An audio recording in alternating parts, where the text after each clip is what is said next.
और अजय गुप्ता की transit remand मिल गई है। ये बड़ी जानकारी इस वक्त आपको दे रहे हैं। गोवा पुलिस को अजय की ट्रांजिट रिमांड मिली है। अजय गुप्ता की ट्रांजिट रिमांड पुलिस को मिली है अग्निकांड मामले में। गोवा में नाइट क्लब में जो आग लगी थी उसके बाद गिरफ्तारी जारी है। भले ही इस पूरे मामले में मालिक अभी फरार है, लेकिन धीरे धीरे मामले में मैनेजर समेत सभी लोगों पर शिकंजा कसा जा रहा है। गोवा पुलिस को अजय गुप्ता की रिमांड मिली है। पुलिस अब पूछताछ करेगी। गोवा पुलिस को 36 घंटे की ट्रांजिट रिमांड मिली और 36 घंटे तक अजय गुप्ता से पूछताछ की जाएगी। सबसे बड़ा सवाल यही कि आखिर सुरक्षा मानकों का ध्यान क्यों नहीं रखा गया, किसकी लापरवाही रही, और अगर नक्शा सुरक्षा मानकों को ध्यान में रख के बनवाया गया था तो बिल्डिंग को क्यों नहीं वैसे बनवाया गया। जतिन इस वक्त साथ में जुड़े हुए हैं। जतिन, 36 घंटे की ट्रांजिट रिमांड अजय गुप्ता की, क्या अपडेट और?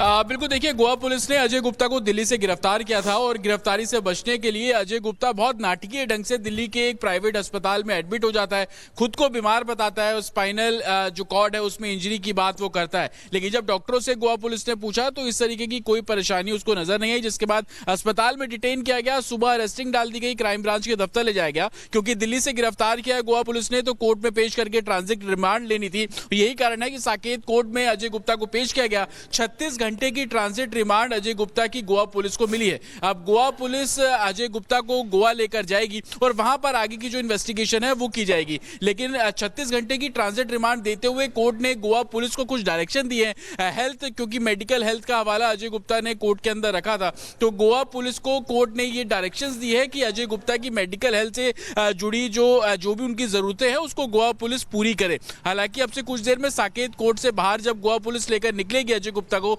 सीधा एयरपोर्ट ले जाया जाएगा, जहां से उन्हें फ्लाइट के जरिए गोवा लेकर पहुंचेगी और आगे इस पूरे मामले की जो इन्वेस्टिगेशन है वो की जाएगी। सबसे बड़ी बात कि जिस क्लब में आग लगी थी गोवा का वो नाइट क्लब, वो उसकी जो लीज थी वो अजय गुप्ता के नाम पर ही थी और कहीं ना कहीं जो दोनों मालिक है इस पूरे मामले में उनके साथ पार्टनरशिप में था। यह भी जानकारी मिल रही है कि 10% का जो स्टेक था वो लूथरा ब्रदर्स के साथ अजय गुप्ता शेयर कर रहा था। इससे पहले भी और भी जो प्रॉपर्टीज है उसमें इनकी डीलिंग जो है वो आपस में रही है। लेकिन सबसे बड़ी बात कि अजय गुप्ता इस लिहाज से भी महत्वपूर्ण है क्योंकि उससे पूछताछ में उन प्रशासनिक लोगों के नाम सामने आएंगे जो बिना एनओसी के इतने बड़े क्लब को चलाने की मंजूरी दे देते हैं और कौन कौन से लोग इसमें शामिल हैं उन पर शिकंजा कसा जाएगा।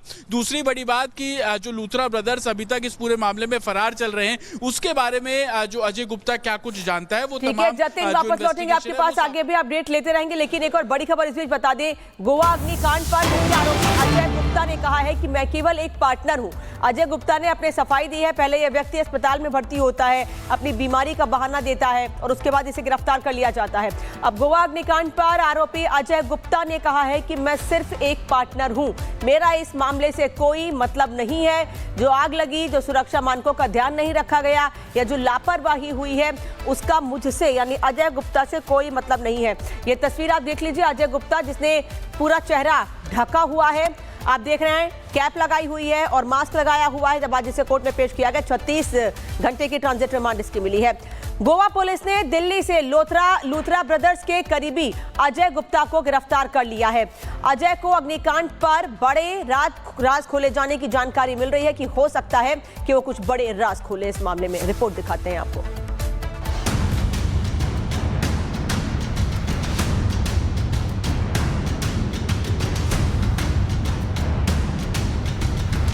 गोवा अग्निकांड में ताबड़तोड़ एक्शन जारी है।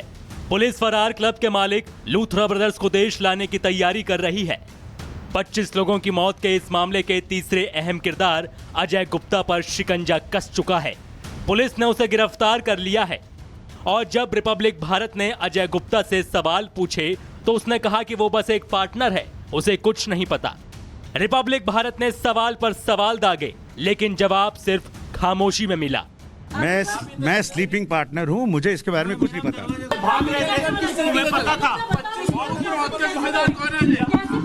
जिम्मेदारी किसकी है? किस लोगों की मौत हुई उसकी जिम्मेदारी कौन लेगा? अजय बिना एनओसी के क्लब कैसे चलाया? अजय फेस कवर करके क्या हुआ बताइए? एक तो पहले क्यों अस्पताल में भर्ती हुए? देखा आपने, अजय गुप्ता के पास हमारे किसी भी सवाल का कोई जवाब नहीं है। दिल्ली के लाजपत नगर का आईबीएस अस्पताल, यहीं अजय गुप्ता देर रात स्पाइन की बीमारी बताकर भर्ती हुआ था। गोवा पुलिस जब दिल्ली पहुंची तो अजय डॉक्टरों के बीच शरण लेकर बैठा था। लगातार हम सवाल पूछते रहे कि आखिरकार जिम्मेदारी किसकी, उसको लेकर कोई भी जवाब उसकी तरफ से नहीं दिया गया। हालांकि बार बार पूछने के बाद उसने इतना बिल्कुल बोला कि वो पार्टनर है। कहीं ना कहीं अब आप इसकी कड़ियों को सुलझाने की कोशिश करेंगे तो समझ पाएंगे कि कैसे ये पूरा मामला जो है वो सामने है। और कहीं ना कहीं इस पूरे मामले में अब अजय गुप्ता को लेकर क्राइम ब्रांच के दफ्तर में पुलिस जो है वो पहुंची है और संभवतः इस पूरे मामले में उसने ये बिल्कुल बताया कि वो पार्टनर है, लेकिन जिम्मेदारी किसके कहने पर ये सब हुआ, लूथरा ब्रदर्स क्यों चले गए, कहां चले गए, उनसे बातचीत हुई, किसी भी सवाल का जवाब जो है वो उसके द्वारा नहीं दिया गया। लेकिन ये अजय गुप्ता कौन है, चलिए आपको बताते हैं। नॉर्थ दिल्ली के मशहूर बिल्डर अमित गुप्ता का भाई अमित, जिसकी 2 साल पहले गोगी गैंग ने बुराड़ी में हत्या कर दी थी। अमित की मौत के बाद खुलासा हुआ कि उसके पास नामी गिरामी लोगों का बड़ा पैसा था। अमित की हत्या के बाद उसका भाई अजय गुप्ता पैसे को मार्केट में लगाने लगा। लूथरा बंधुओं के क्लब में भी अमित और अजय गुप्ता ने काफी बड़ी रकम लगाई थी। यानी पैसा, कारोबार और कनेक्शन, ये सब अजय को इस अग्निकांड केस का तीसरा बड़ा किरदार बना रही हैं। गोवा पुलिस अब इस ट्रांजैक्शन की पूरी ट्रेल का पता लगाने में जुटी है। इस बीच क्लब के मालिक लूथरा ब्रदर्स अब भी फुकेट में हैं।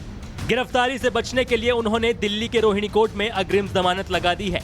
तो वहीं गोवा सरकार की नई कमेटी भी एक्शन में है। पूरे गोवा में बार, पब और रेस्टोरेंट्स में सरप्राइज रेड जारी है। एनओसी और फायर इक्विपमेंट्स की जांच हो रही है।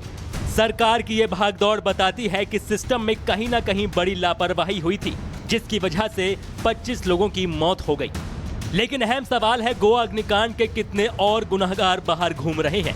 25 मौतों का हिसाब कौन देगा? और अजय गुप्ता, जिसने रिपब्लिक भारत के हर सवाल पर चुप्पी साधी, क्या वो लूथरा ब्रदर्स का काला चिट्ठा पुलिस के सामने खोलेगा? जांच तेज है, शिकंजा कस रहा है और अग्निकांड के किसी भी दोषी को बख्शा नहीं जाएगा। Bureau report, Republic Bharat. और प्रतिबंधित क्षेत्र CRZ जोन में ये नाइट क्लब बनाया गया था, इसीलिए इसे गोवा का डेथ क्लब कहा जा रहा है। ये भी बता दें आपको कि सरकारी रिकॉर्ड, साफ जमीन, सॉफ्ट पेन और कृषि वेंटेड ये जमीन थी सरकारी रिकॉर्ड में, लेकिन उसके बाद भी इस जमीन पर ये नाइट क्लब बनाया गया और इसका कॉमर्शियल इस्तेमाल किया गया। इलाके में किसी भी तरह का व्यावसायिक निर्माण न बने, यह सुनिश्चित करना प्रशासन की जिम्मेदारी थी, लेकिन उसके बाद भी ना ही प्रशासन ने सुनिश्चित किया और ना ही इन लोगों ने एनओसी में सही जानकारी दी। इसी वजह से ये इतना बड़ा हादसा हुआ है। ना लाइसेंस, ना CRZ क्लियरेंस था इस क्लब के पास। उसके बाद भी बर्च बाय रोमियो का निर्माण किया गया, बर्च बाय रोमियो लेन का। इस क्लब में restaurant, RCC, G+1 building, water platform बनाया गया। अवैध तरीके से यहां पर डेक रखा गया, वाटर प्लेटफॉर्म और दुकानें तक बनाई गई। यानी इतनी बड़ी लापरवाही। और ये किसी एक क्लब की हालत नहीं है, गोवा में लगभग हर क्लब की यही हालत है, लेकिन प्रशासन